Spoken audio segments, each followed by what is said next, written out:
Hello friends, this is Advocate Amit Puri, Punjab and Haryana High Court, Chandigarh. Friends, today I will explain the concept of zero FIR and its entire process. Number 1 is what is zero FIR, where it can be registered and under which kind of offences it can be lodged. Number 2 is why it is named as zero FIR. Number 3 is if police officials refuse to register the zero FIR, then in that eventuality what can be done. Number 4 is what are the special provisions for women regarding registration of zero FIR.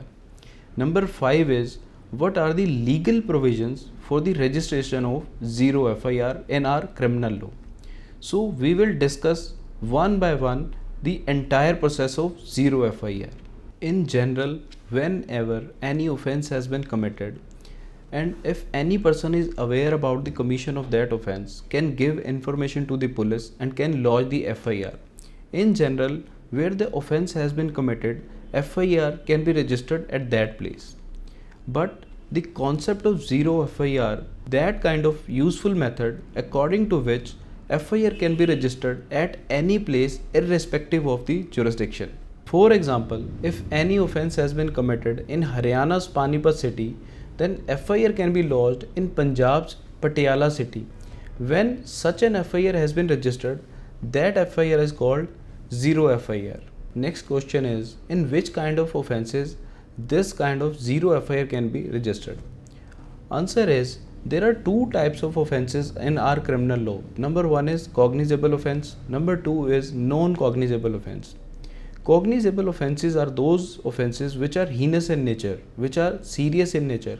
Whenever any cognizable offence has been committed, any person can go to the police and can lodge the FIR at any place in any police station.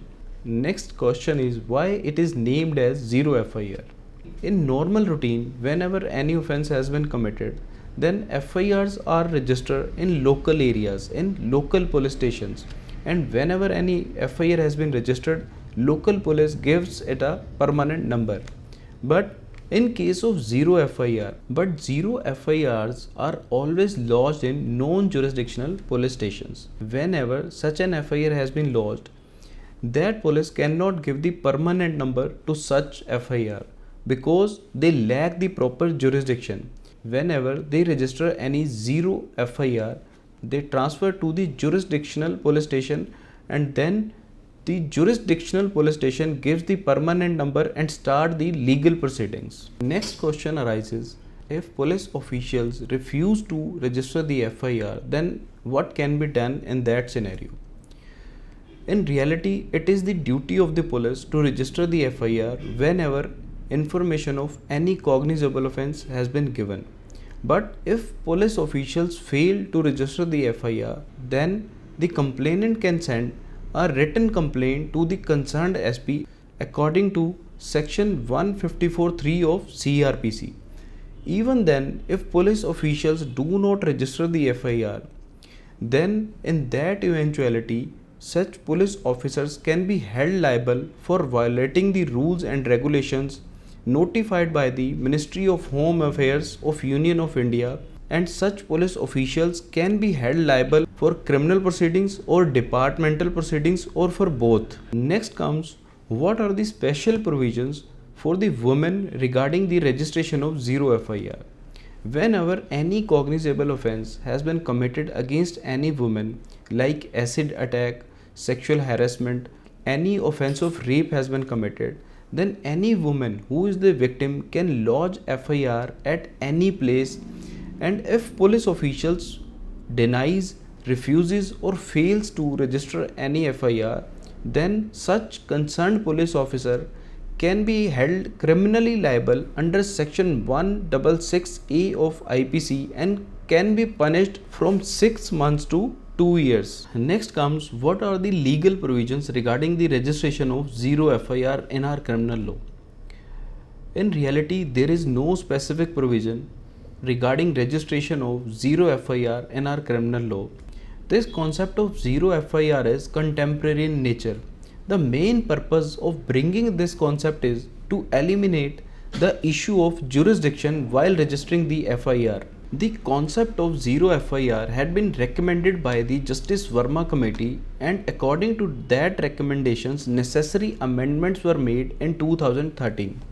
According to that recommendations, Government of India notified instructions on 10th May 2013 and directed all the states and UTs and directed all the police officials that if any person comes to you with the information regarding the commission of cognizable offences, then police officials are bound to register the FIR irrespective of the jurisdiction so that the legal proceedings can take place without wastage of precious time. Basically, zero FIR is a jurisdiction free FIR.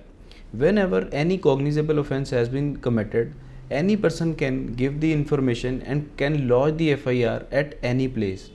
But in reality, we have seen many times that police refuses to register this zero FIR because sometimes they say that offense has been committed beyond their police station's jurisdiction.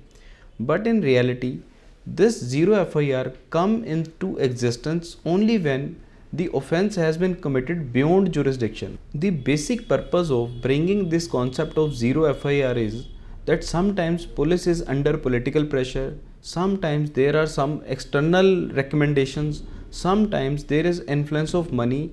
When under such circumstances police refuses to register FIR, if any offense has been committed, then in that eventuality FIR can be lodged at any place. So this is all about the concept of zero FIR. Basically, this can be lodged at any place. This is a jurisdiction free FIR. I hope you would like this video. If you like this video, please like, share and subscribe the channel. And if you want any legal advice, then contact on my given numbers. Thank you.